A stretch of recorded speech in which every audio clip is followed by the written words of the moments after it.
What's good in the hood? Welcome to the Rockwell Veterans Business Alliance $10,000 Thursday. What's up, gentlemen? How you doing today?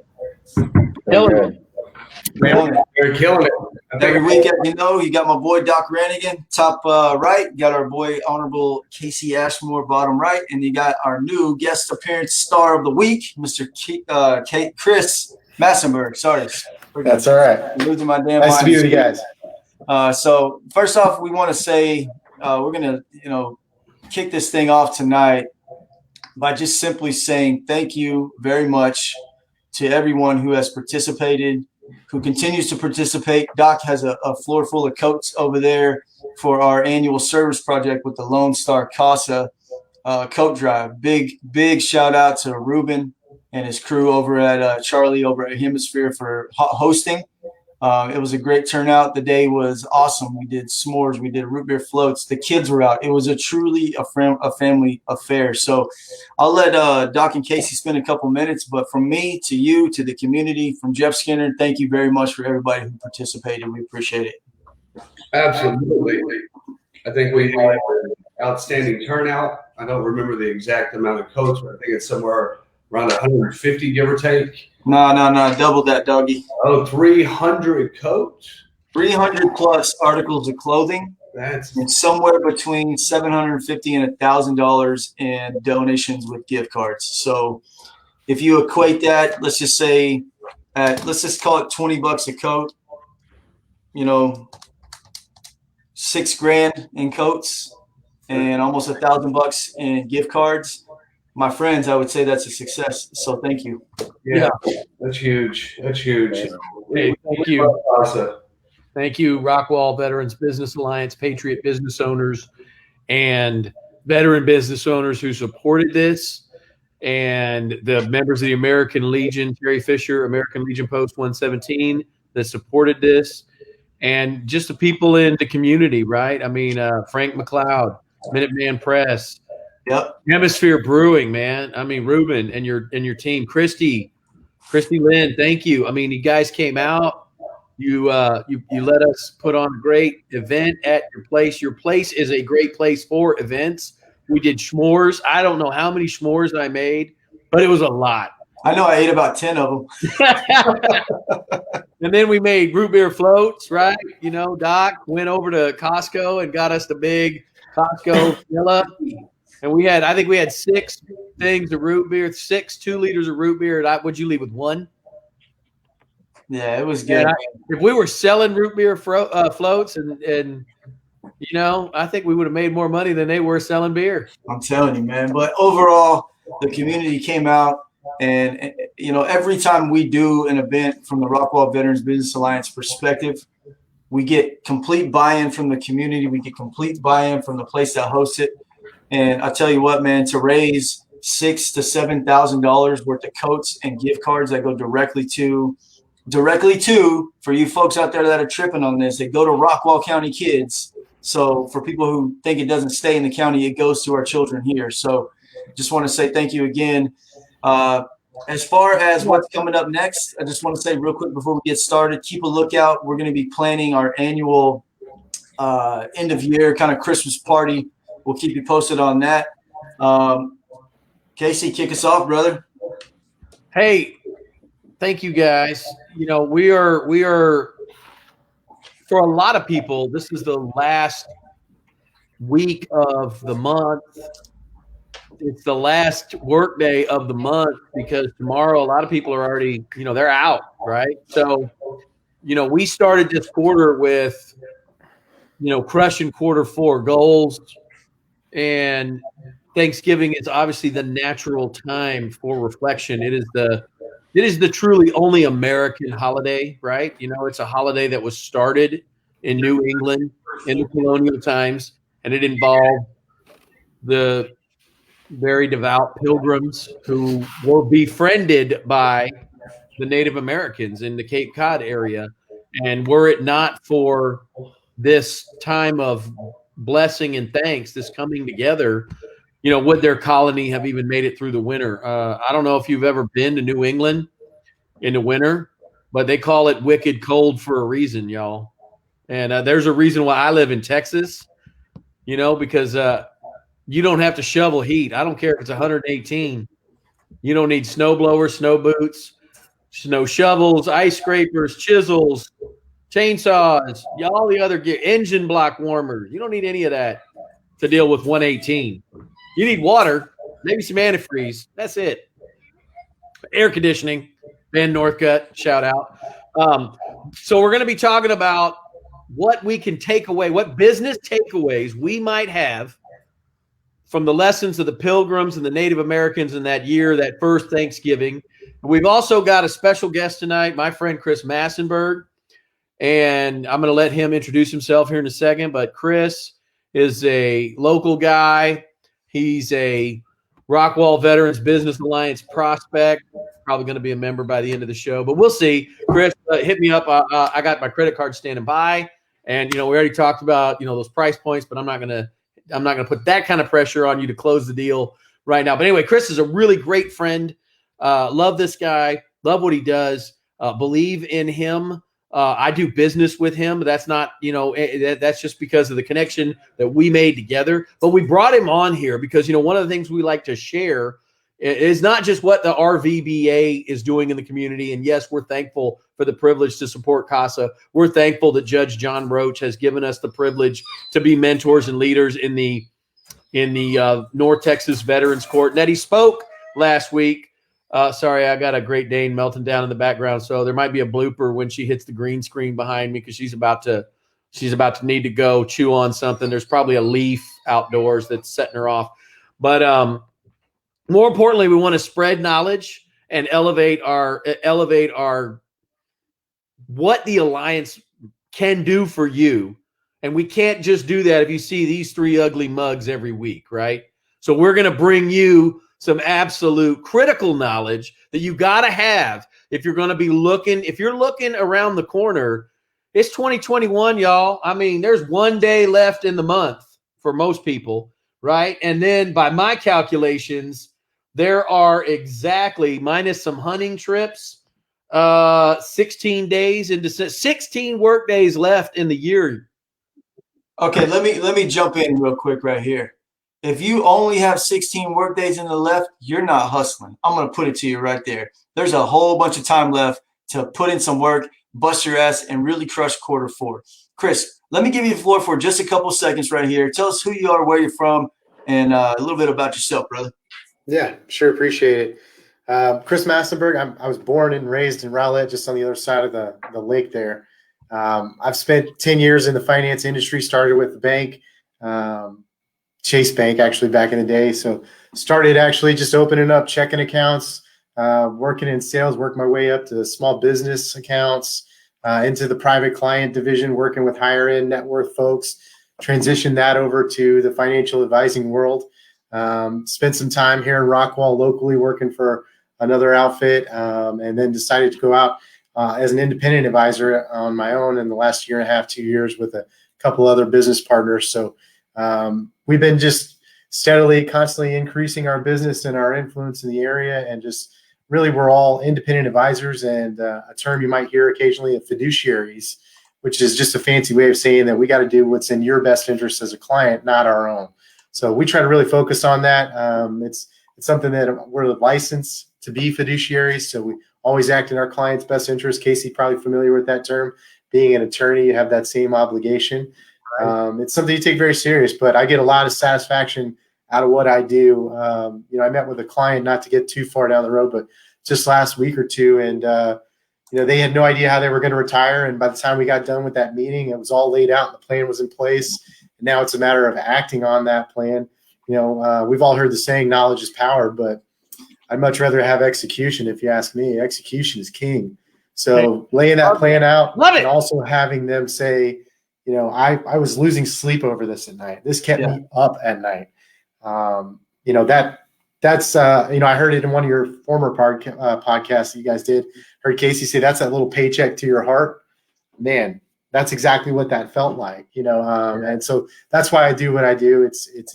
It's all that satisfaction of giving back and contribution and helping people out. So I hope that wasn't too long-winded, but that's kind of where I am. No. Hey, I want to jump on that because I feel like there's a lot of uncertainty there's a lot of uncertainty. Well, what, when there's big, I'm against all that book learning. I really, really am, because you fill up your mind with jargon and then you got to learn how to communicate with people. And that's what law school does. They pack your brain full of all these big words like fiduciary. What in the hell does that mean? Right? So a person who holds legal or ethical relationship of trust with one or more other parties. So for Chris, these are the clients that he makes investments for. These are the clients that I have to represent in court. A fiduciary prudently takes care of money or other assets for another person. Now, I don't even know what prudent means, but I thought it was a girl's name. So prudence means acting with or showing care and thought for the future. And that's exactly what Thanksgiving is all about. So, now we're armed with a little bit more information. I can't throw that in the chat because I'm not smart enough to figure out, but I'm going to give it to Jeff, and Jeff's going to figure out how to give those definitions into the chat. Yeah, we can figure that out, man. Doc, let's kick off here because, obviously, Chris, and by all means, jump in where you can because you'll feel the flow. It'll start happening here. Absolutely. Talk us about section 1, Doc, where we have about 6 or 7 bullet points, and we're going to try to get all of these. But talk to us about being grateful, about taking risks. Where can you find gratitude in risk taking? I'll be honest with you. Whenever I take risk, be it calculated or shooting from the hip, the gratefulness comes from the reward from the risk that was taken, right? Okay. Be it monetary, be it the relationship that was built, being the new knowledge that was discovered by taking that risk. So taking a risk has so many different added value outside of just a financial gain.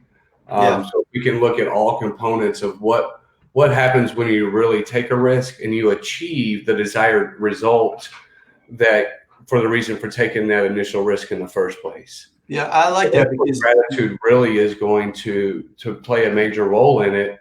And even if you fail at that risk that you took, you still learned something along that route of the risk that you took, right? Yeah. So if we're out there and we're taking a risk and it doesn't pan out the way we want it to, understand that we need to look for those silver linings in every step of the way in our everyday life, because there's always a benefit to everything that we do out there in life. And if you have the right mindset, we overlook that. Yeah, with the right mindset, right? Change your mindset, change your playground. That's it. I like how you explain that because a lot of people think that risk is all negative, right? But the pendulum swings both ways in risk taking. No risk, no reward, the old cliche or whatever. But Casey put together a great outline this week, so I'm just going to pull some here. For every new business or every move in a business comes significant risk. That risk swings day to day as a business owner, whether it's positive or negative. Quitting a full-time job, just did it. Who did that? Just did it. Who had a full-time job, right? Hold, Alexa, play Hail Mary by Creedence Clearwater Revival, right? Or Queen Mary, right? Yeah. Left a good job in the city, working for the man every night and day. Alexa, what the heck? Come on. I mean, but we did that. That's huge risk. You're talking about, although for those of us who did not set sail with Columbus in 1890, whatever, crash landing in Plymouth Rock. I mean, you leaving everything behind in the hope of starting a new life, in the hope that you don't drown at sea. They didn't have any life. Hey, guess what? There was no U.S. Coast Guard. Right? There was no Mayday, Mayday, Mayday. This is the Plymouth Rock Voyager. There wasn't none of that, man. So but they had a GPS, right? They knew where they were going. So what you do, Chris, is you get the sextant and you look at the sun at its zenith, and then you throw a lead line. I mean, the stuff that our pilgrims had to do to get here. Anyway, that's huge risk. And what we're doing, again, funding your startup business with credit cards. Chris Masson will say that's risky. Don't do that. less risky than funding it with your IRA, your 401k, right? But Well, here's the deal, though, is I like where you're going with that, because you're saying that the Pilgrims risked it all. And sometimes in business, you have to risk it all to get the payout. And, like Doc has said multiple times, the payout's not only about money. Chris just said it. Right. The payout is about the little check to the heart every day, right? I mean, we've practiced what we preach here, and I can confidently say that, the three guys in the leadership team for the Rockwell Veterans Business Alliance, we don't chase the dollar as a success. We chase the service as a success. So make sure that you're chasing the service as the success point, and the money and the relationships, all of that follows. But success requires risk taking. And remember, the pendulum swings both ways. It's not always a bad risk. You have to take the risk. You got to jump in before you learn how to swim. I just did it myself.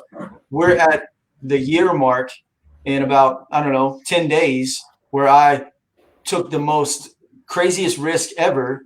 And I tell you one thing right now, had I to do it all over again, I would do it in a heartbeat. And I honestly wish I would have done it sooner. But I don't care about wishing about what I could have, should have, would have. Right. Laser focus is on my war board right now, where I'm about to crush Q4, because I'm about to hit the goal that I set in December of last year. So remember, take the risk. It's worth it. And here's the other thing. Chris, talk to us about sacrifice, because with risk comes sacrifice. Yeah. Oh, absolutely. You can't get anywhere without sacrifice, right? So one of my favorite all-time stories goes back to a conquistador named Cortez, who landed in Mexico in the 1500s and then gave an order to his men to burn the boats, right? No turning back. The only way forward is through victory. What a message to set, from the very outset. But the sacrifice was you had to be all in, right? And you guys talked about it earlier. You can't go halfway in. You can't get the toe in. And if there's fallback, that's gonna deter the ultimate success in my mind. But to your question, sacrifice. What do you give up to start a business? Well, I think all of us know some of the things you have to give up. You give up your downtime. You give up because you're always, as the owner, you're always working. You're always on call, right? There's always some fire to put out, but there's also greater reward on that as well. Like Doc mentioned, you put in all the heart, all the blood, sweat, and tears, and the reward feels 1,000 times better than it ever could working for somebody else. If you ask me, that's my opinion. Yeah. But you're going to give up some things that people take for granted sometimes. I saw on the list that Casey put together here, talked about quitting that full-time job and then time with family, or maybe it's that delayed start, that sleeping in time. I always see Casey up at 4, and I can't tell you how many emails I've gotten from Casey Ashmore at 4 a.m. It just blows my mind. And sometimes I wonder if he ever sleeps. I don't know how he does it, but those are some of the sacrifices. I think when you talk about sacrifice, that's what comes to my mind. Some of the things that you might give up that other people just assume or feel entitled to some degree. So hear this out.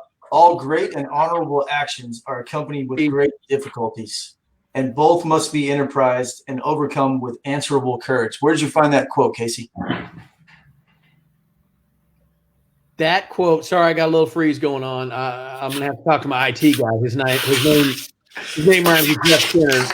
No. Don't put that on me. It's that crazy green screen crap you got going on. So, no, that's literally William Bradford. That is the second governor of – you know why he's the second governor? Because the first guy died. Right? The first guy didn't make it through that first winter, so then he became second governor. It's kind of like how these three knuckleheads got in charge of the RVBA, because that first guy, he just didn't make it through the winter, right? No. But in all seriousness, that is exactly what he said. And courage was something that the Pilgrims really believed in, right? And you didn't have to have all kinds of courage, right? Sometimes it doesn't take the kind of courage to, like what you young men did, right? You went to Afghanistan to keep us free. That's very different from the kind of ordinary courage that maybe the second governor was talking about, which was the courage to sacrifice everything that they knew in England, family, loved ones, extended family. And maybe there was a lot of bull crap they were putting up with. They were living on lands that were owned by royals and they could never own them, and you're basically a sharecropper. But there was some profit there. There was some comfort there. Your grandfather was there. Your grandmother was there, right? You could sleep in because there's only one, maybe 1.5 growing seasons in England. In New England, there's 3, right? You got to give all that up to be successful in New England. Right? I'll tell you one thing. You had brought up, being in Iraq or Afghanistan, and as a personal story for myself, I can't speak for Doc, but I think it took more courage for me to step out on my own as an independent entrepreneur, business owner, than it ever took for me to fight in any battle I was ever in or any mission I was on or whatever. When you're with a team of folks, they have your back. That platoon knew Doc had their back no matter what, bullets flying, bullets whizzing, it doesn't matter. But me personally, I think it took me reach down, grab a hold real stinking deep for me to make that cut. And with it came the risk, with it came the sacrifice, and with it made sure that my family was on board. So if you're the young entrepreneur that's out there, and I consider myself that, I'm only year 3, right? I'm still a baby in this when it comes down to guys like Doc and Casey. Casey has been around a while. Look, guys, the bottom line to it is, if you have that gut feeling that it's time, Doc told me this 2 years ago. It's crazy. When you feel like you have that gut feeling that it's time, there's a 99% sure shit chance that it's time. So don't overlook that. I want to hear Doc talk about that. I want to talk about that real quick. I'll be fast because I think that's critical. One thing that you can take from being part of the Veterans Business Alliance, that it's not a very clear lesson, but why are military organizations successful? Why are athletic teams successful? Right? Why? I don't care what the name of your favorite athlete is. Year after year, he's got to figure out how to perform in a different town with fans that hate him, and maybe wearing a different jersey number or whatever difficulties and adversity. But how did the military unit, the sports phenomena, or just the 6 man on the bench, right? How do they all figure out how to succeed? Practice, right? And the one thing that I will say is an absolute failure. I love my college, right? Cougar High, right? Whose house? There's no high like a Cougar High. I love my law school, South Texas College of Law. They train fighters. They train warriors. That is exactly why I went there, right? And that's exactly what I got out of it. So the thing of that, though, is they don't train you to be a business owner. They don't put you in a bubble on a playing field where you're looking around, seeing the enemies that are going to come at you in business. There's no training for that. There's no drill, practice, rehearse for that, like we did in the military, right? Yeah. Rough trade, ready for ops. You name it, right? Y'all did it. We did it, right? We had search and rescue drills all spring long, boat fire drills, right? Pulling dead people out of the water drills, pulling live people out of the water drills, chopping holes through the goddamn ice, throwing a dead body in there, and then pulling that son of a gun out, right? It wasn't a dead body. It was just a mannequin that weighed 200 pounds. And it was frozen in ice, right? It's like pulling the goddamn thing out of the ice. But these are the things that you did to prepare for duty. And that's the failure of modern education. That's why you need to be part of this alliance. Here's the thing, though, is no matter amount of any training, you can ask Mr. Quentin Avenatti on this because he battle planned. He was the guy that planned our whole force going into Iraq with the Mad Dog himself. No amount of training is going to keep you okay, let me rephrase this. No amount of training you do is going to set you up for complete success. You got to be flexible, right, Doc? I can't agree with you more, Jeff. I mean, being flexible as a business owner, I like to call it Semper Gumby, right? Yeah. You got to be able to move and dance and just make those times and those quick reaction times when life throws you curveballs. Because if you stay rigid with your business and you say, nope, it's this way or no way, you will ultimately fail because you are not becoming willing to not only broaden your horizons, but you're not being flexible for your clients. Yeah, being flexible for your family, for your time. to be able to plan and make and hit your goals. I'm telling you what, I put so many different goals out there, and the only way I'm able to achieve those goals is by becoming flexible. Well, here's something you said right there in between that little section that I heard you say was, if you don't stay flexible, you might fail. And I'll put a little rebuttal to that, play devil's advocate. You may not completely shit the bed and fail, but I can guarantee you that your growth will be stagnant. Yeah, exactly. If you're not flexible, Yeah. you don't become willing to grow, right? Because if you don't adapt and overcome the challenges that you're faced with on a daily basis, then you'll become stagnant and you'll become sad and depressed, and you'll lose your energy, and your focus of the end result will indeterminately go away, right? It will cloud your vision if you don't have flexibility implemented into your plan. And that's why people have contingency plans. Absolutely. They know that you have to become flexible because shit will hit the fan. No Chris, tell us a time within a recent memory that you had where you had to be flexible, because all of us are more type A, and we want to hit the nail on the head every time it doesn't happen. Tell us in your recent memory something you had to be flexible on that you weren't happy about, but you ended up being grateful that you did. Well, I mean, in my business, and in the investing world, you have to be flexible because to the point where you were just talking, where Doc was just talking. I mean, if you think about it in a way where everything else around you changes all the time, but you won't, how much sense does that make? You have to be completely flexible, just like everything around you, in order for it to work. But even more recently with the virus that's taking effect, I deal in investments that are in the stock market. Well, in March, when we decided to shut down the entire world economy in lockdown, that wasn't in any playbook, right? No one predicted that in any model forecasting. So we absolutely had to be flexible in our decision making and consider options that we had never considered before, and make changes drastically and quickly. A lot of the investing that we do is rules based. We rebalance, we take certain steps at certain times, and it's rules based investing. Well, when the rules are thrown out the window and something that's never happened before takes place, you have to be flexible, and we had to be flexible in that approach. And I'm sure glad we were.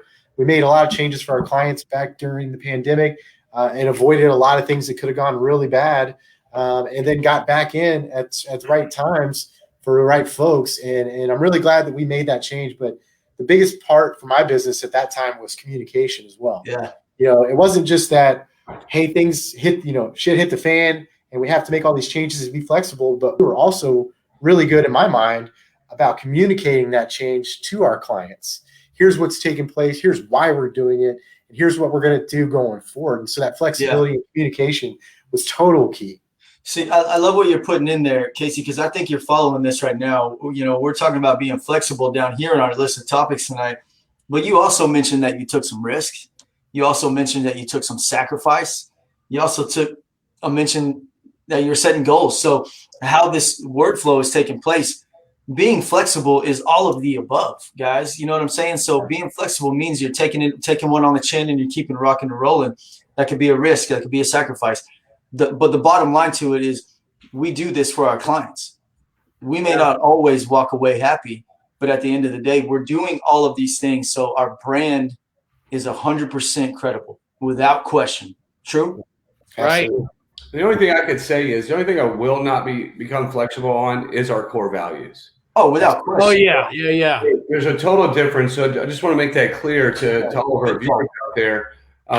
Just because we become flexible in our business, that's only becoming flexible to achieve the end result of the desire that we're looking for. Right. You know what I mean? You don't become flexible on your price. You don't become flexible on your core values. You're not flexible on your brand. You know what I mean? Some service delivery, right? All the critical things, all the things that tie into why you do what you do. But you got to be flexible. And the thought behind that was, these cats who, they're like $14.92 sailing the ocean blue. I know I'm getting the rhyme wrong, but whatever. We get the message, right? They're trying to chase down and get to the Virginia colony, right? Well, why do they want to go to Virginia? Because it's not as wicked cold, y'all.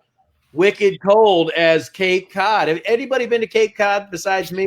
Come on, in the chat, throw it out there. Go I to don't go Cape north Cod. of Go Oklahoma. to Cape Cod in February, MFs. All right.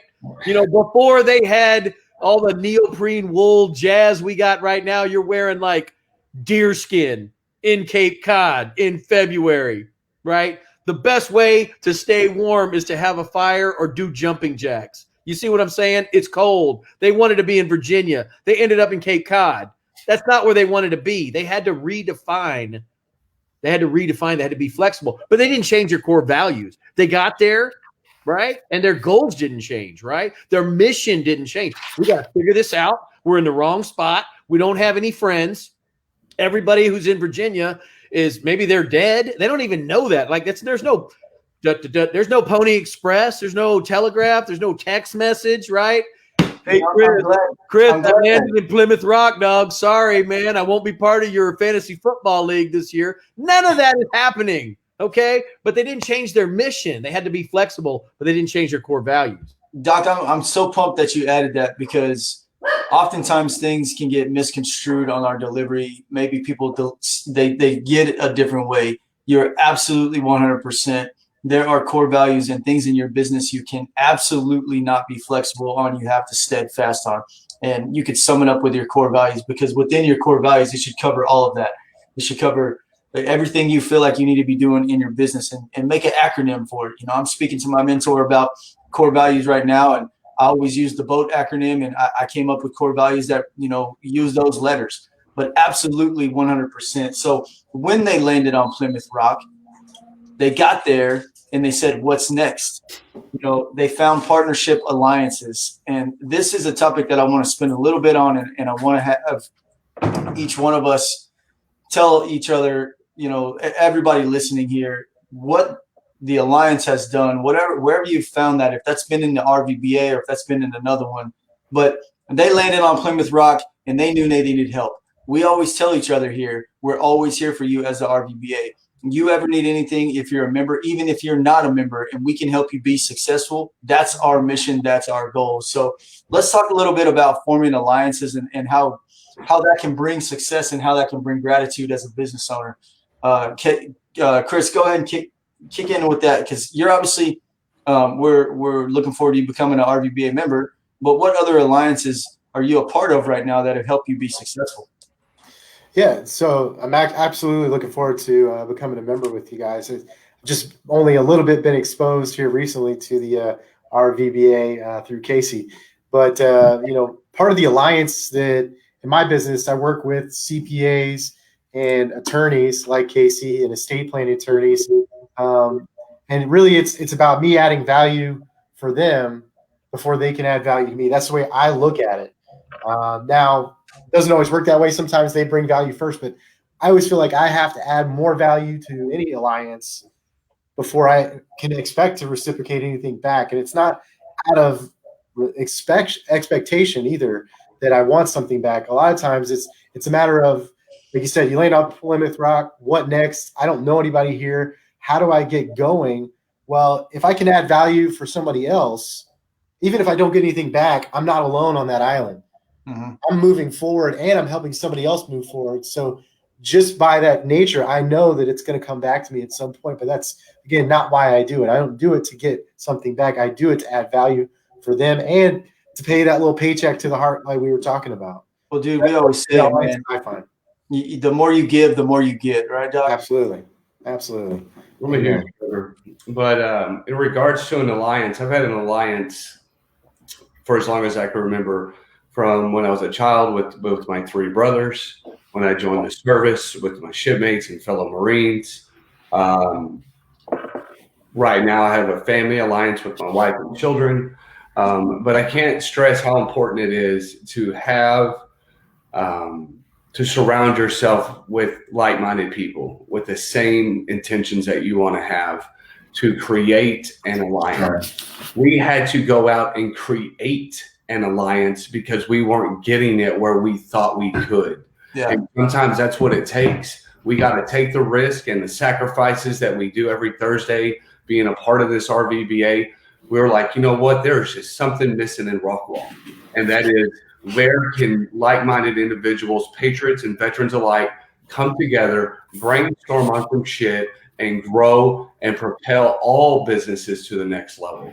So having an alliance to be able to forge through, I have an alliance with other roofing contractors. Because at the end of the day, I don't know everything. That's why there's a Texas Law Bar Association. So lawyers are able to get together. Yeah, collaborate. Don't compete. Collaborate. So, and I'm sure in the financial industry, you guys have to continuously come together, not only to know what trends are going on out there or what the hiccups that we're about to face and so on and so forth. But if you're out there running solo, you're gonna fucking lose. You know, Casey put something here in the notes that, you know, I went through these notes and studied them and I highlighted the things that stuck out to me in the sections. And, you know, alliances are built not only to survive, but to thrive. Oh, yeah. When I read that, I got to hear more where your thought process came from that. So let me say that again. Alliances are not only built to survive, but to thrive. Okay. So what made me start thinking about that is, you know, we're back to the Pilgrim example, right? Yeah. And it's critical. That is a great example of entrepreneurship, about all the core values we're talking about to make this little colony in America work. But it would never have taken off if they had not formed this alliance with the Native Americans, because the Native Americans taught them that you plant corn basically you plant one corn kernel in the middle, and then you make a little 8-pointed star, and out of that 8-pointed star, you will get one amazing corn stalk.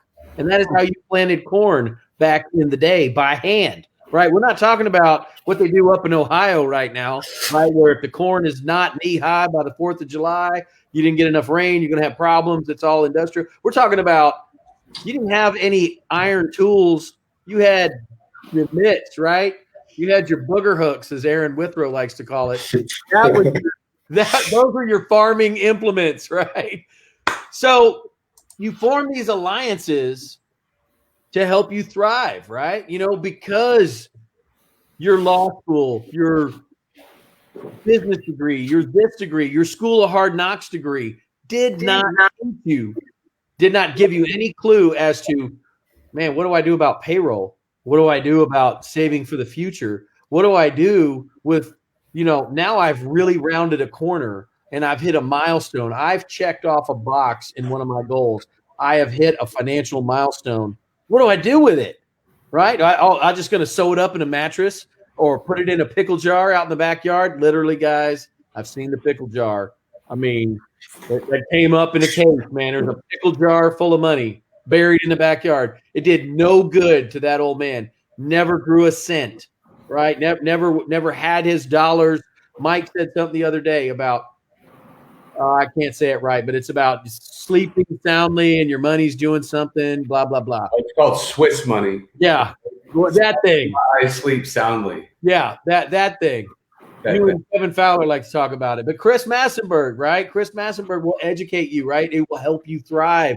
People like that. Surround yourself with people who can answer your questions, right? Who can lift you up, because you could spend your entire life trying to learn everything every expert on the planet knows, and you still never be able to afford an iPhone 11 or a Starbucks, right? At the end of your day, you'll have saved up and you'll just still be poor. Yeah, and you'll have a lot of knowledge, but you can surround yourself with experts like the Pilgrims did, Native Americans who knew how to farm in the New World, who knew how to get clams out of the ocean, who knew how to build smokers on the beach, right? So you could smoke fish just right there on the beach, right? All you needed was wood. As wood was plentiful in Cape Cod, right? You just go chop down a tree, build a little wood smoker on the beach. You got meat all winter. These are things that they could never have done without that alliance. They would never have survived that winter, that second winter. Within 2 years, they were trading with the Native Americans with the crops they were growing for things that they could send back to England. Right. So here's what we're talking about then let's combine this, right? What I took away from Chris was the service before self. Doc, I took away knowledge. I'm taking away service and knowledge from this right here. So if anything else, you've heard us say it 100 times, surround yourself with like-minded individuals. Don't be the smartest person in the room because you may not know it all. I guarantee you don't know it all. I'm going to give you a little bit of feedback on I'm a school of hard knocks kind of guy. I tried college after the Marine Corps, hated every second of it, said, you know what? Let me just start grinding. Let me just start hustling and getting into this AV business and running with it. So, for the takeaway for me on Indie Alliance is when Aaron Withrow invited me to become a member of the RVBA, I just knew right then and there, wow, okay, not all veterans are great people. Not all patriots are great people. If you're an asshole, you're an asshole. It doesn't matter what you are. You know what I mean? So get yourself in a room with people that you can learn from. Get yourself in the room with people that you can give back to, because that's the two pieces of the puzzle that if you start with those, maybe those are your core values that we talked about. You know what I'm saying? If you go in with that mindset, then you guarantee it, you're going to win. Maybe win is not $1 million. Casey told me something a few weeks back at this point where he was listening to a podcast where success may not be 150 employees and $10 million in revenue. And I stopped and I thought about that and I said, you know what? I'm being successful right now. I'm not a billionaire. I'm not a millionaire. I don't have 50 employees, but you know what? My clients love me. My business is thriving and I'm giving back. Those three things right there in itself, man, are pillars in everyone. They should be in everyone. You have your own business, but get in a group of people where you can learn from them and you can provide some service to them. Like Chris said, be an asset, provide value there, and do the rest works itself out. People trust you, people know you, and people like you. Doc, what happens when those three things happen? The world begins to align. Money begins to follow. I mean, your growth becomes exponential. But I do want to have a little caveat. When you form yourself into an alliance, just like Jeff stated, the learning begins. The real work begins, right? Because if you're showing up and you're meeting with individuals, but you're not keeping your ears open and your mouth closed to be able to learn the information that you're there for, then you're doing yourself a huge disservice. Yeah, I mean that you say that and that it's spot on, because when you go to meet when I go to meet with a client, I do less talking than they do intentionally, because I got these open, because I'm trying to hear and I'm trying to listen to what my clients need. I'm not trying to run my suck all day to tell them all this jazzy fun stuff. Look, most of the people that call us, no matter what industry we're in, they've done some homework, they've done some research. You can get on this stupid thing right here and look up anything you want. Don't get yourself in a situation where you ever heard the paralysis by analysis? You guys ever heard that? Oh yeah. Right. Yeah. So you're dead set there, Doc. I love that you brought that up, because you have to listen to learn. That's and become willing to learn, to step out of your comfort zone. Yeah. I know I wasn't an avid book reader, but I knew if I wanted the success that I truly wanted in life, I would have to pick up a book again, right? I would need to become re-educated. I would need to continue to gain knowledge. And knowledge comes from several different ways, in my opinion. One, that's working with the people that are in your sphere of influences, with your mentor and your coaches. Two is the books that you read and or listen to. Podcasts from people that can motivate you and inspire you and get you to think outside the box. And most importantly, it's self-learning inside your trade, right? I know a lot of trades have CME courses, continuing education courses. And for myself, I plug into as many continuing education that I can in all businesses that I oversee. And the reason behind that is because things change, right? Just like we talked about flexibility, the times are changing today, right now, in front of us. And we need to learn or reinvent ways that we communicate. How am I going to get my point across to new clients?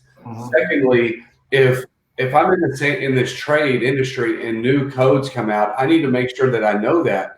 If you're in the AV business and they got a brand new technology coming out, but you failed to learn that, you're doing your company a disservice. Yep. And same in the law firm and in financials, if there's a new index fund that's yielded 10% a year and you don't tell me about that shit, I'm going to be real mad, right? Yeah, better tell me about that. So, paramount to success and growth of your business. If I could add something there real Yeah, quick, well, I mean, I've got basically something that I always lean back on when it comes to the same point. A story that always comes to mind. Another analogy or story I'll throw at you, but the Chinese bamboo tree is something that I always think of when it comes to business. And that story, you have to water and nurture that bamboo tree for the first year through year 4. Nothing happens on the surface. Water it every year, nurture the soil. Nothing happens. Come year 5, that bamboo tree grows 80 feet in 6 weeks. Now, is it because nothing ever happened with that bamboo tree? Or is it because it was growing an intricate root system to support that tree for 4 years? Because if it didn't have that root system, it would not be able to sustain that growth. So that's something I always think of. Just because you're going and you don't see the result right away, it's not happening on the surface, doesn't mean the results are not taking place. But if you were to cut short and try to look at that root system, that tree might die on you. So you just got to keep pushing, and you got to know that you're laying the foundation for that support and that growth that's eventually going to come. no, I dig that, man. I just had to look that up while you were talking about the Chinese parable of the Chinese bamboo. That's killer, man, because that covers. You see it on the screen: patience, faith, perseverance, growth and development, and human potential. So I can't remember where I saw it, but I will tell you this: as much as you think your body can't be pushed because your mind is telling you it can't be pushed, remember what Doc and Casey have just been saying to you guys over the last 5 or so minutes. Your brain is a muscle. Continue to grow your brain. Continue to use that muscle to get better. Me, I don't read books. You see these books back here? Those are just so I look like I read books, but I don't read books. But I surround myself with people that if I have a problem with, my sphere of influences, I love that, Doc, and I can go to them and they can give me the no bullshit answer I'm looking for because I'm not the sugarcoat guy. It's because we read the books. That's good. So I got more. We read the damn book. So he's like, you know what? I know who read this book. Let me holler at him. You know what? I'm going to tell you what. You got to read a shit ton, a metric shit ton. Hold on. Let me say it one more time. A metric shit ton of books to get through law school. And these books are like this thick. Look at that. Look at that cigar case. God damn. Who wants to read that shit every night for 3 years? You? Anyway, read it after law school. I was like, fuck this. I'm done with book learning. That's where that saying came from, right? Yeah. It's all that book learning. Y'all hear me say that all the time. All the time. But my daughter encouraged me, and it took about 3 years to like PTSD from the law school books. But she encouraged me to start learning again. And I got to admit, when you read for a living, you don't want to read a lot of books. Yeah. So I found other ways to learn, right? Podcasts, books on audio, right? Audible. Watching videos, right? Watching videos from other experts on YouTube. And then, of course, what is that? What really is that? That's just an alliance, right? That's your alliance. That's your business alliance, right? When you're able to surround yourself, and it was kind of like, our guest speaker at the RVBA in-person meeting the other day, and he was talking about formal mentorships and informal mentorships, right? So Chris and I have a formal mentorship. We talk to each other about all kinds of things, right? He helps me see around the corners in things that I want to accomplish with my financial goals, and I help him see around corners with maybe how he wants to structure his business, what contracts he wants going forward, this, that, and the other, right? All these little, but there's a whole, this little guy right here, man, can open the universe of learning in ways you never thought before. And, yes, there is a lot of truth to people believe what they see and what they, more than what they hear, but your mind, your second biggest learning tool besides your eyes is your ears. Absolutely. Right. And that's one of the reasons why in the service or in business, if you're going to be successful, you got to recreate the atmosphere. In sports, you got to recreate the atmosphere where you're going to drill, practice, rehearse, right? You're going to put on your jersey and you're going to step onto the court or the football field or the soccer field, whatever it is, right? And you're going to practice. So that way you're not practicing on your client, right? So that way everything's lined up. Everything's in agreement, right? When Chris gives me advice, I know he's not experimenting, right? He knows that's locked in, right? Dialed in, zero tight. It's the right advice because he's got an ethical obligation to give that not only to me, right, but to everyone else he does business with. And then I think that's a core value for sure. I dig that you brought that up about not, like our boy Steve Colin says, not being beta. I don't beta anything on my clients. And I tell you the reason why is because the moment you give the human species nowadays any reason to doubt you, they're immediately looking for your replacement. So you must train, you must educate yourself. And if you don't know the answer, it's okay to say, you know what, I don't know that, but let me find that answer to you. Be honest with your clients and let them know that maybe I don't know this, but let me find the answer to you. They may not be happy with that outcome because a lot of people want things now. They want it yesterday. But the fact that you're being honest, your integrity speaking for itself. If you don't know something, it's okay. You just got to tell them that. But, I want to go through real quick here because we're getting close to wrapping up here and just go through a few things that we've discussed, using the analogy of the pilgrims and what they had to do to land on the rock and sustain and be successful. They took risks. They learned to deal with sacrifice and how to be grateful for that sacrifice. They set goals. We've beat the dead horse on goals. You got to have goals in life. You got to have goals in your business. They were flexible. Go ahead, Casey. Hang on. And I think we got to just touch on that for a sec. Yeah. Okay. You cannot set a little goal. Okay. A little goal is not going to set your soul on fire such that you're going to get up at 4:40 in the morning and start sending emails to Chris Massenberg. You sure that's goals or that heartburn? You got to set a goal like I'm going across the ocean with Chris Columbus, dog, and I might hit the Virginia colony and I might be alive in a year, and you're going to get a letter from me about how good it is in the new world. Set a goal that will set your soul on fire. Because if you don't, if your goal is I'm going to start using my blinker in traffic. Man, you ain't going to get out of bed at 4 a.m. for that shit. Okay. I'm telling you, and you're dead on there because, first and foremost, your goals have to be attainable. They have to be realistic goals, but you're dead set there because if your goals don't put you in an uncomfortable situation, and in my belief, uncomfortable situations is where change takes place, then your goals may not be big enough. So while we always joke about little goals and stuff like that, we're dead damn serious about setting goals. Every single one of us, I can't speak for you, Chris, because I haven't seen your office yet. Every single one of us sitting here, we practice what we preach. We have daggone war boards, and we look at them every stinking day. We have goals lists that we do. We create goals for the RVBA. So I love how you say, if that goal doesn't set your heart on fire, not heartburn style, but really set your heart on fire, boy, you better get to it and you better get back to the drawing board because we've been talking about crushing Q4 for 8 weeks now, right? We're jumping into the last 31 days or whatever it may be, 40 days of 2020. It's never too late. That's my point. If you don't have the goals, go ahead and start setting them now. But without action, the goals mean nothing. So set attainable goals. And if you want to talk to somebody who's good about goals, go see our man over there, Doc.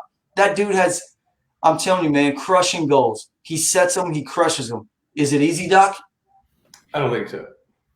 I don't feel like that it's easy. But if it was easy, everybody would fucking do it. Exactly. I mean, I intentionally set goals that seem unattainable. Yeah. Because I enjoy the challenge. I enjoy the chaos that ensues with it. It keeps my mind sharp and it keeps me focused and it keeps me out of the doghouse. But as we get ready to wrap this up tonight, I just want to extend a huge gratitude to Jeff and Casey and all the other RVBA members, the Rockwall Chamber, because that's what we're talking about is being thankful, right? And having that undenying gratitude. Because if it wasn't for the people that I talk to with on a daily basis, I would end up dead in a ditch somewhere. This is 100% honesty. You know what I mean? I'm just shedding my heart right now with you guys, because we all have our own demons. Am I right? You know what I'm saying? We all have our own daggone demons. But if we try to battle those demons ourselves, we will get our asses handed to us. Without question. I'm eternally grateful and thankful for the people that I've met over the last 5 years of my life. You know what I mean? And the Pilgrims were the same way, right? They were insanely grateful and thankful to those Native Americans and to those other indigenous people that they found, and even probably to the people that they never even fucking met. You know what I'm saying? Yeah. So being thankful and humble and gracious as a business owner will far propel you to the next level in life versus, nah, it's all me. No, man, I got this. Don't worry about, you know what I mean? That me attitude and lack of humility will inevitably crush your company. So What are you guys thankful for? What do you think, Chris? Man, I'm thankful for you guys right now. This is awesome. I told Casey the other day, this is right in my wheelhouse, man. That little bit of change in your attitude, and to have a little bit of gratitude or attitude of gratitude, and that could change your whole life, to just change that little mindset. But I'm grateful for my family, for my clients, for my friends, for my mentors, for the relationships I have, for the roof over my head, for just about everything, and I'm also the relationships I have through my faith, through my church. I mean, all of that stuff. It's just, it all weighs into one big grateful attitude. And it's something you'll hear from me too. If you know me personally, I say all the time, that little bit of switch, that attitude of gratitude will change your life. I love it. Yeah, What about you, Casey? powerful. Okay, look, real quick. You guys know I like numbers. There are 41 days left in the year. For most Americans, the year ends tomorrow if it didn't end today. What? Right. Most people are checking out. Most people are checking out. They're like, fuck it. I can't wait for 2020 to be over. I'm out. Nah. There's 41 days left in the year, of which you got to have some holidays, right? There are holidays, Christmas, Thanksgiving, whatever, which leaves 299 hours. That's if you work 7.5 hours a day, subtracting 1 hour to dick off at lunch. Okay? So here's what I'm going to say. Calculator, throw that shit out the window, man. There are 41 days left in the year, and 2020 has been tough, right? A lot of people, challenges, economic hardships, shutting the economy down. That was fucking brilliant, right? I'm thankful that I'm still standing. I'm thankful for every day that I get out of my bed at 4:40 in the morning. I get that first win of the day. I'm thankful that I know the difference between a house and a home, right? That's a big goddamn difference. And anybody who's ever fucking been through some shit in their marriage and their life, and they're this and they're that, the other, the difference between a home and a house, right? A place where your children are safe, where you feel love, where you give and exchange love, where you provide for others. And when you're getting up every day and you're working for love, it makes it all worth it. And that's what I'm thankful for, man. It's harvest time. It's time to bring in the harvest for a minute, right? But don't dick off the year, man. The year is not over tomorrow. No. Get after it. Be thankful for the opportunity to have another 41 days or whatever I said to get hustling. That's it right there. And I'll leave you guys with this right here, because I've posted some things on Facebook about living in hotels and rah. You know what? That to me, no one gives a shit about that. I'm going to tell you one thing, and we're going to leave you guys with this. Gratitude starts with attitude. At the end of the day, change your mindset, change your playground. Be self-serving, get the knowledge from the people that's around you, and remember, it all starts with your attitude. 41 days to me, that's a long time. Some people are really looking forward to 2020 being over, but you know what? Why look at it that way when you can be like, I still have 41 days to crush my goals? So appreciate everybody here, fellas. Chris, thanks for joining in. Thanks for having me, guys. It's one hot minute, man. I'm gonna tell you what. a lot of people are short-term thinkers. Yeah. Everybody's saying, holy shit, I got 41 days left in the year. No, you don't. Like, I'm counting years. I got 5 more years to hit my damn real goal. Yeah. So if you're thinking, 2021, your ass should have already planned for the successes you're going to make in 2021 so that you'll achieve your 5-year and your 10-year goals. So if you think that, it's 41 days left to 2021, no, I got 5 years left to hit my maximum goal. Yeah. And I got another 5 years after that to be even more of a badass, right? So let's just take our short-term mindsets and let's expand it. Yeah. We are freaking grateful for all of the success that we're going to have, and not just the next 41 days, but I'm talking consecutive successes over a long-term advantage. Be legendary today. Yeah. Be legendary today, man. I'm telling you what right now. You guys got to just let's leave it with this. Gratitude starts with attitude. You guys got a next week coming up. Yeah, we're going to have a couple of off days. I don't have off days. I don't look at off days. There's always something to do. You know, swell is a goal, size is a prize. You know what I'm saying? You got Hey, man, you eat dry-ass turkey on Saturday. Texas does not play Texas A&M anymore, and the Cowboys and the Packers suck. So who cares? Get to work. I don't care about turkey. I don't care about turkey. I'm talking about getting to work. Look, guys, I want to say thank you to each one of you guys. You guys really helped propel this group, and without you guys, I couldn't do it. Chris, thanks for joining us tonight. Welcome Hey, aboard.